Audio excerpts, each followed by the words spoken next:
So-called trial of the century got underway today in Italy. The defendant in this one is a former prime minister charged with consorting with the mafia. Alan Pizzi covered the trial's opening day in Sicily.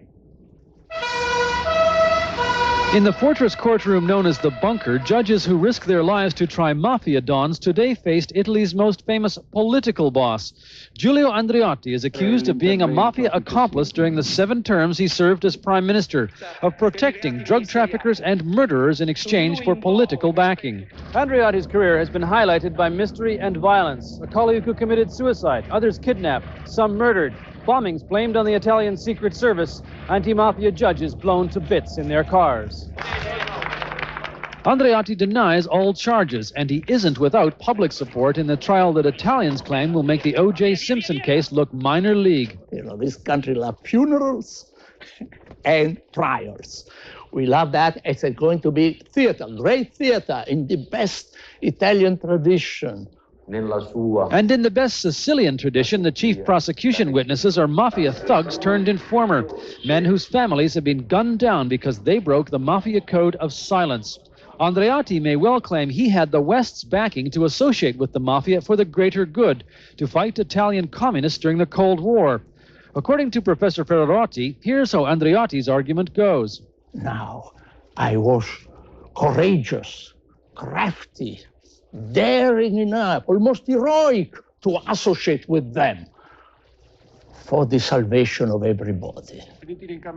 But today, Andreotti lost his first court skirmish when the judge allowed TV cameras in, but banned live coverage. Andreotti wanted it. The prosecution argued witnesses might testify according to what they thought the public wanted to hear. Alan Pizzi, CBS News, Palermo. Un cognato, 3 nipote, un genero, tutti per mano.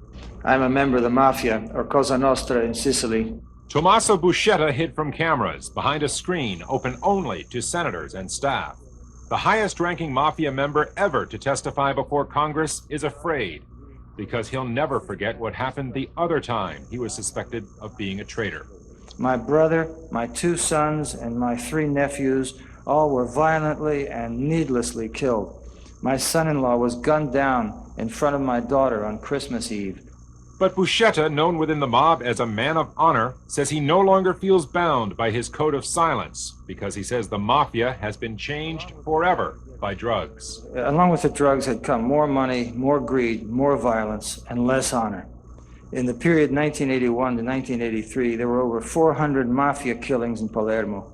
I began to realize that drugs had changed everything. The family loyalties, the codes of respect that I had known as a mafioso were quickly becoming things of the past. Perhaps the most frightening development, the mafia has established ties with South and Central American drug cartels. The mafia providing distribution, the cartels handling supply. The Senate wants to know more about the mafia and drugs, whether new laws are needed, whether old laws need to be updated. FBI Director William Sessions agrees new laws would help, but credited the Organized Crime Task Force with keeping the pressure on the mafia.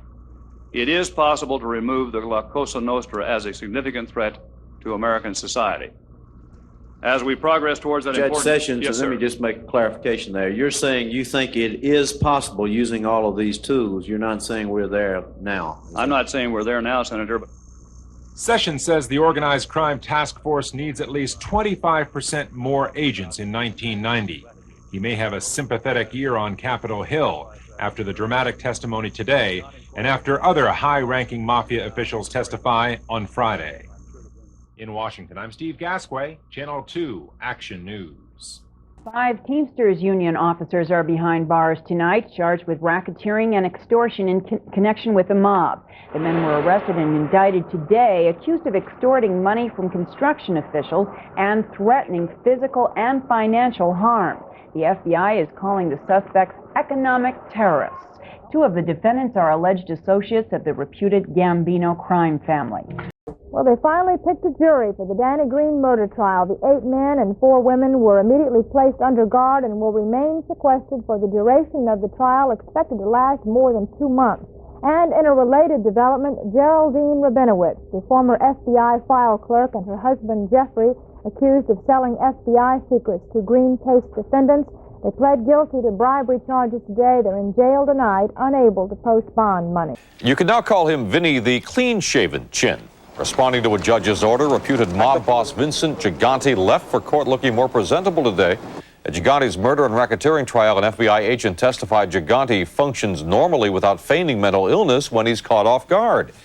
A male juror has been dismissed and replaced with a female alternate. Well, if you watch the miniseries The Last Don tonight here on CBS and KYW3, you saw the story of an aging crime boss and the family he rules. In our area, there are young and different faces that comprise the new mob. And as Walt Hunter shows you in this News 3 special report, these new gang lords bring a bloody and violent style to local crime. They are the new faces of organized crime. We believe these defendants, these criminals, to be considered very dangerous as well as armed. They're writing a new chapter in mob violence. They beat them, shoot them, take family members, hold them hostage. Sometimes they leave victims so badly beaten they can barely walk or see. My brother get beat up really bad. He almost get killed. Shielded by a language barrier and a code of silence tougher than even traditional organized crime families, Asian gangs invade homes and businesses and then seem to vanish. Police don't often make arrests, but when they do, they say what they find is frightening.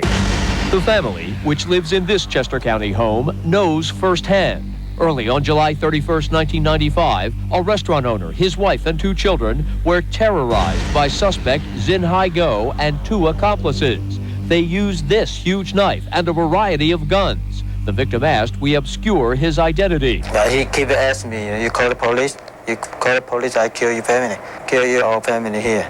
Thanks to a secret alarm, the gang was arrested by police.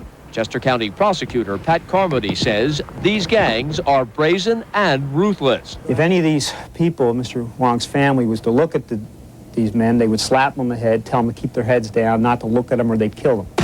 Gangs like the one that menaced the Wong family come a long way to commit their crimes. They start outside Hong Kong, then move to New York City and to the suburbs of Philadelphia. These new mobsters found America rich with opportunities to victimize innocent immigrants. Mr. Wong came here as an immigrant to pursue the American dream, and he achieved it, and then we can't let thugs like this turn it into a nightmare. This is a memorial for crime victims like 23-year-old security guard Todd Manga. Police say he was gunned down on the job at a Chinatown massage parlor by these 3 alleged gang members who are awaiting trial. 2 years later, the grief still fresh in his parents' minds. It's extremely difficult. Enjoy your children. Don't let a day go by that you don't pay attention to them, because tomorrow you may not have them. For the Mangas, the new mob has brought the cruelest pain a parent can feel, the death of a child. The question now, how will innocent victims fight back? Walt Hunter, News 3. Tonight, federal prosecutors say they have dealt their strongest blow yet against Asian organized crime.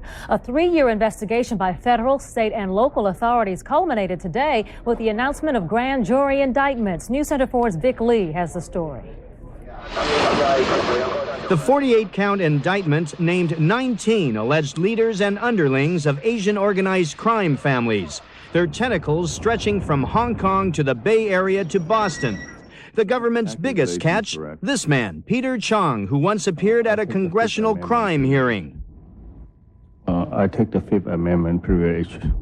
Chong, known as Kao Fu, or Uncle, is the reputed West Coast head of the notorious Hong Kong-based Wo Hop To gang. He was arrested last week in Hong Kong. Another big fish, Raymond Chow, known as Hajai, Shrimp Boy, now serving time for a prior conviction. Chow is the reputed head of various street gangs here, with members as young as 14. What you see here is a very sad case of adult criminals exploiting our young ones to kill, to burn, to be drug traffickers, and to be prostitutes.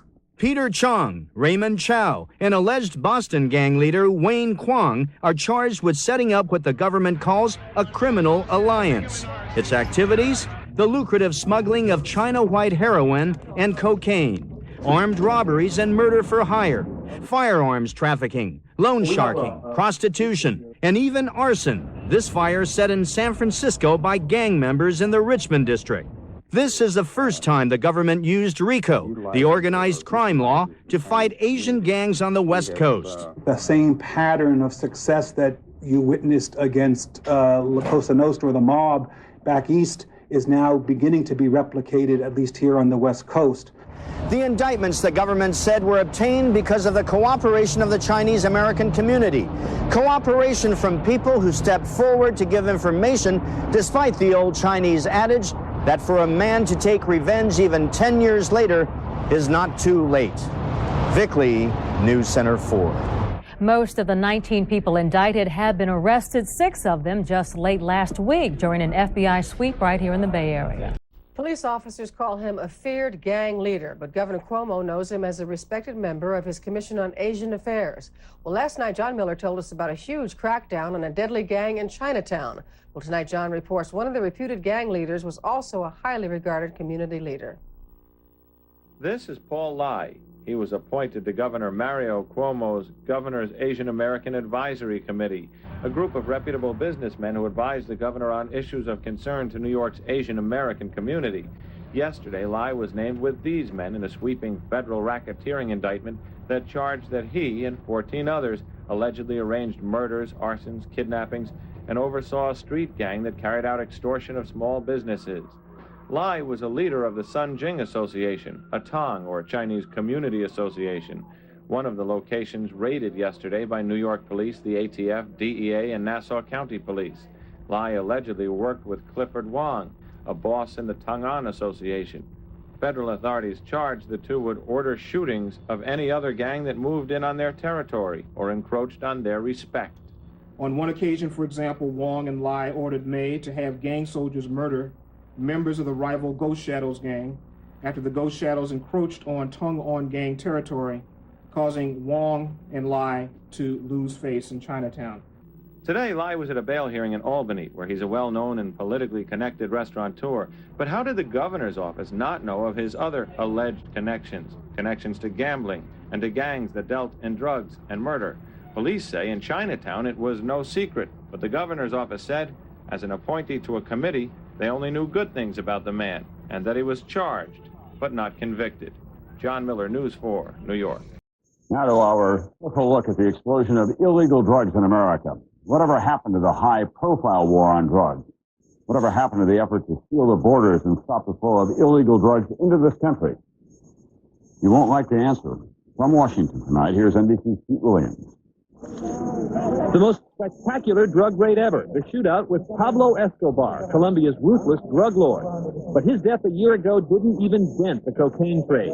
This undercover drug agent says Escobar was replaced by more business-like drug bosses who carry briefcases, not machine guns. If you didn't know that they were involved in the drug business, you would think that they were the greatest people on earth. The barrel's in the water now. Under Escobar, drug smuggling was for daredevils who dropped packages of cocaine from small planes to waiting boats.